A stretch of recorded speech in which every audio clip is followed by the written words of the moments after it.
Ever had an app that just won't let you go? You wake up in the morning and bam! It's like it's practically begging you to open it. Well, I can tell you it's not random, it's science. And today, I'm going to show you how to design an app that is as addictive as Duolingo, using notification design that keeps people coming back for more.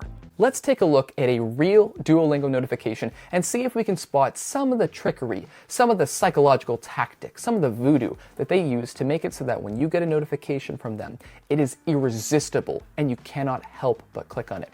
By the way, this is pushkeen.ai. This is the world's largest push notifications library, and I love coming to the site because they're always putting new push notifications from apps. So if I'm like, oh, there's a particular app idea that I want to build, I can come onto here and see something in a similar category, and I can use that for inspiration.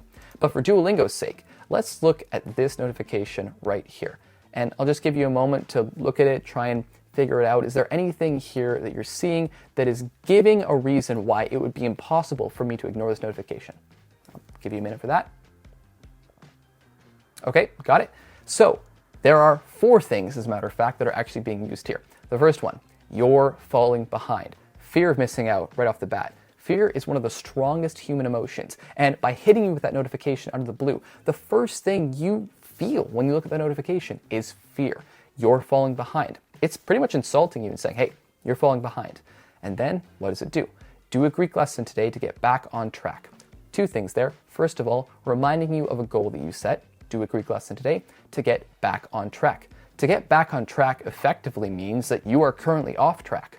By not using Duolingo, you are currently off track. And if you get back on track, you will get your monthly badge. So there's some sort of reward that they're promising if you get back on track. So when I see that notification, you're falling behind, do a Greek lesson today to get back on track for your monthly badge, the first thing that I'm going to think to myself is, oh, well, I don't want to be off track. And I know that if I go and do this lesson, I'm going to get my monthly badge. So it's impossible for me to ignore it, because for me to even begin to consider ignoring it would mean accepting the consequences of falling behind and being off track as in pursuit of that goal.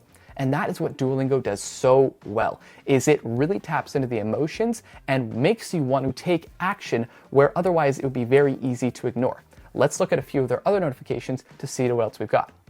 Now that was a great example of Duolingo using all of them, but they use a few of them intermittently in all of their notifications. So first of all, we have, hi, it's Duo, reminding you to practice Greek.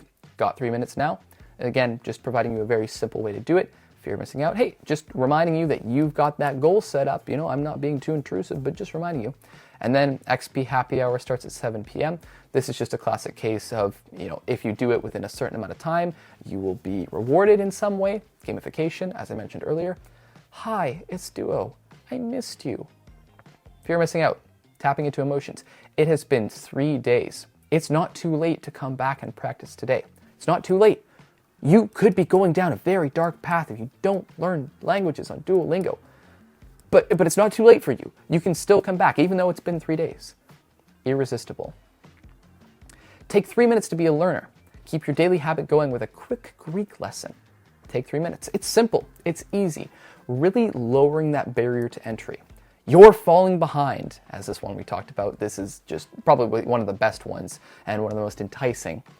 Hi, it's Zari. Duo says you're ignoring him. We'll stop these reminders, but please come back soon.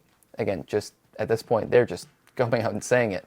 In all of these cases, what they have effectively done here is they've made it a very low barrier to entry. If you just click on that notification, all it takes is 3 minutes. All it takes is one little lesson to get back on track. All it takes is for you to get that happy hour, to get that big reward before you miss out on it. Look at this. XP happy hour starts at 7 p.m. As I mentioned before, fear of missing out is one of the strongest emotions that we can feel until 8 p.m. After 8 p.m., happy hour is done. And if you don't click on this notification right now, you're gonna miss it. It's a subtle psychological tactic that they can use to make you click on every notification. And you can also employ that for your app too. Now let's compare that to an app like AllTrails. Now, don't get me wrong, I absolutely love AllTrails. It's a great app for hiking. But can you notice any differences in how their notifications look? Last day for 50% off. Our biggest sale of the year is almost over. Get AllTrails Plus today. If you're missing out. AllTrails 2023 iPhone app of the year. Save time and stay safe. AllTrails is 50% off. pretty much everything here is directly pushing the user into making a purchase. There is nothing in here that is prompting the user to come back. Hey, it's been a while since you've been hiking. Or All Trails is sad that you haven't gone on a hike in 3 days. It's not too late. Nothing here is enticing the user to go on a hike, because All Trails is an app that effectively knows that you're not going to be using it unless you're on a hike. And ideally, they should make their app easy enough that if you are on a hike, it should be easy to slip into it. So there's no reason for them to put out notifications. But Duolingo, on the other hand, an app that completely takes place on your phone, you need to have irresistible notifications. Otherwise, people will just swipe away and forget about it. It would be even better if you could do something that was more personalized as well. If I said, Josh, do a Greek lesson a day to get back on track for your monthly badge. That would be even better because it's personalized. Sending too many notifications can turn off your users, so there will have to be that sweet spot. But ideally, what you want to have with your notifications would be something that isn't too overbearing, but is still there, and is still reminding the user to come back, using fear of missing out, using gamification, using personalization, and making it so that the user is irresistibly tied to click on that notification. It all comes down to making great notifications. And if you want to know how to make other types of notifications, including other different types of UI, I have a video where you can actually look at how to take some of the best user interfaces and use them for your app. It's not stealing, it's just borrowing, because art is theft. And if you're interested in that, you can take a look at that here. That's all from me. See you guys later.